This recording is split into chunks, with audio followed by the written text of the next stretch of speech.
Hello everybody, this is Beats for Breakfast. Today, I'm here to talk about something that you don't care about in games, point systems.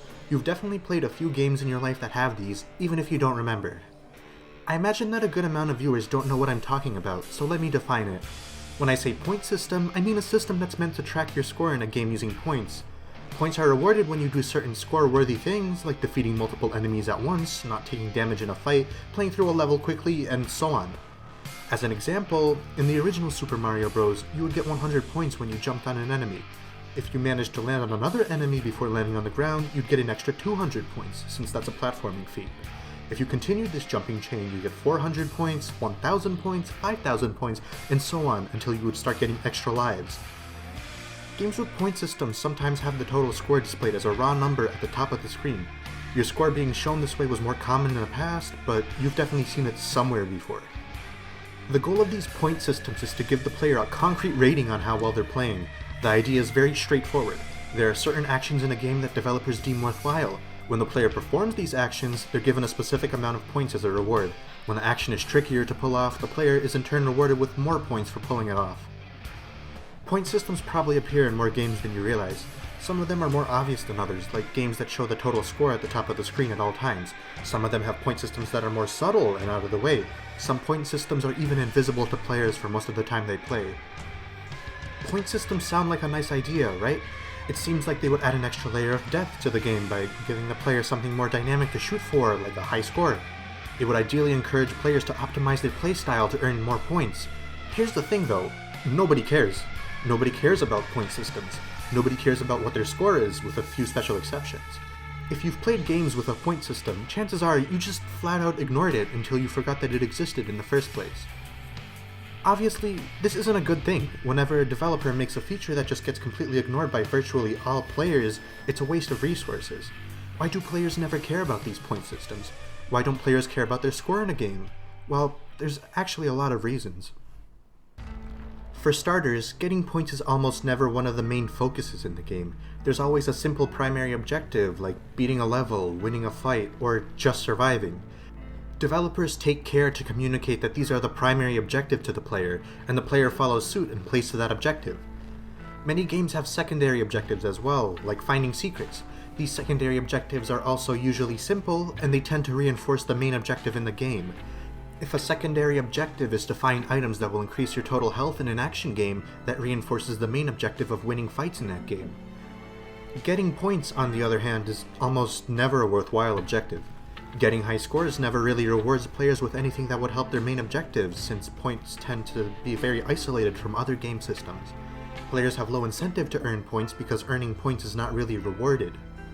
Back in the era of arcade gaming, winning a high score in an arcade cabinet had more appeal, since it would log the score and compare it to other players who played on the same machine. It created a sense of competition for top players locally. However, most modern games are not arcade games, so that doesn't happen much anymore. Another big reason that players don't really care about their score is because point systems tend to have genuinely horrible presentations in games. At the end of the day, your score is always calculated through some mathematical formulas to rate how well you played. To get a higher score, players are expected to optimize their playstyle to generate a stronger output from these formulas. Here's the thing though, the actual actions to earn points in games are barely ever communicated well. It's not clear to players what they actually need to do to earn more points. It's not clear what special actions are worth how many points. Ironically, this is still true when a number appears on the screen to show how many points were just rewarded for an action. Players are too caught up in the intensity of the gameplay to care or even pay attention to that. Points and scores are oftentimes presented to the player as raw numbers. These numbers are usually really big, being in the hundreds or thousands or even higher. Humans are not very good at understanding large numbers though, since you'll probably barely notice the difference between the number 1 million and the number 1000. It doesn't help that a significant amount of games that display score and points don't actually have commas separating these large numbers. This makes them even more difficult to read and process for players. Since the player is not a computer, they aren't really interested in the nuances of these big numbers that make up their score. The numbers are too complicated, turning away most players. You're not interested in analyzing and optimizing the formulas behind your score either. This is even true for players who like math, since games are usually too casual or too fast-paced for anybody to really care. At this point, one thing has been made very clear. Many point systems are poorly designed. They are not a desirable objective to the player, they do not reward the player, they have poor communication to the player, and they just are overall presented very poorly to the player. However, not all point systems have to be bad. An example of this is the Devil May Cry series. For those who aren't aware, Devil May Cry is a series of hack and slash games where you take on hordes of demons as a one-man army. That's not the aspect that makes it interesting though. Devil May Cry is known for something very unique, its style system. I'll explain what this is in just a second, but all you need to know right now is that it's an answer to most of the issues I just presented about point systems. Devil May Cry is a series specifically designed around a point system rather than having it tacked on as a bonus. As you play these games, you'll get a style ranking on your screen that shows how well you're doing. As you play better, the style ranking increases. The style system is just another form of point system, but designed much better. It's also arguably the main focus of the game for players. Here's how the style system works in the simplest terms. There's a big letter on your screen that's meant to signify how well you're doing in a fight.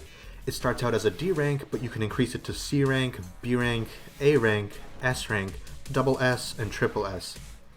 This is how your score is presented to you in both your current fight and once you complete a level. Notice that there's only 7 ranks. Behind these ranks are a lot of large numbers and calculations going on, but this nuanced math isn't directly presented to the player. Instead, they get these style rankings, which is so much more digestible to players than just showing them a raw number. These rankings also look interesting and fun, unlike raw numbers. Style rankings are presented very well, such that they're both easy to understand and fun to pursue. With that squared away, what exactly counts as playing well? How does the player increase their style ranking? Well, the answer is actually pretty simple and intuitive. You have to land attacks on enemies to earn points. Attacks have a point cooldown though. This means that if you perform the same attacks over and over in a short period of time, you'll get less and less points for it. Basically, you have to switch up your attacks and combos to earn the most points. Also, if you take damage, you lose points. To summarize, you earn points by not getting hit and by varying up your attacks on enemies. Earning more points increases your style ranking. Your style ranking will decay as time progresses, so you'll always have to be maintaining and increasing it by playing stylishly. These are communicated very well to the player since there's usually a meter next to or inside the style ranking itself. The meter shows how close the rank is to either leveling up or leveling down. On top of all this, the gameplay in Devil May Cry is actually designed around looking stylish. You literally have the ability to swap your weapons instantly in the middle of a combo. Playing stylishly like this is a feature made for every player. It's not just an afterthought made for top players. Like I said earlier, the style rankings are easy to understand and fun to go after. The style system is intuitive and it's communicated very clearly to the player. There's still a very important question we haven't answered though. What's the point? Why should the player care about getting a high rank? The answer is that they actually get a worthwhile reward for playing well. They get rewarded with red orbs, which are the common currency in the Devil May Cry series. Red orbs are used to buy and upgrade new abilities for the player. As your style ranking increases, you earn more red orbs. I feel this isn't communicated too clearly throughout the series, but most players will understand the basic idea. Buying new abilities with red orbs gives you more options in combat, which gives you more opportunities to vary up your attacks and get a higher style ranking. Higher style rankings mean more red orbs. More red orbs means a better chance at getting a higher rank. This is a beautiful cycle that complements itself really well. If Devil May Cry games gave players all the abilities right at the start, they would become overwhelmed very quickly. However, the ability shop paces out new abilities very well. If you're a new player, you won't be playing too well, so you'll have a lower rank and you'll be getting less red orbs. That consequence pushes you to master the existing abilities before getting new ones, and it makes getting a new ability all that more rewarding. If you're an experienced player, you'll be getting higher style rankings, which means more red orbs. This means you master your existing abilities faster, so you'll also be unlocking new abilities faster. The way red orbs are rewarded in this way based on skill helps the pacing tremendously, as it means new players will not be overwhelmed with options, while good players will not get bored so easily. One issue I do have with red orbs is that they're presented as a raw number, so most players won't really process the real value of the currency and the abilities for sale. This isn't a huge issue, since the basic idea of playing better to get more money is still solidified in the player's mind. The shops usually have a lot of abilities to offer, ranging from cheap to costly in price. So, at this point, we've established how the Devil May Cry series handles its point system really well. It gamifies points, makes them more simple and fun for players. The style system is intuitive and easy to understand, making it obvious when you're playing well or poorly. On top of this, high scores are actually rewarded with currency to buy abilities that the player wants to buy. In turn, these abilities help the player reach a higher score. It's a very elegant system. So, what can we learn from Devil May Cry's style system? Well, most games have a very binary pass or fail objective. You either win a fight or die.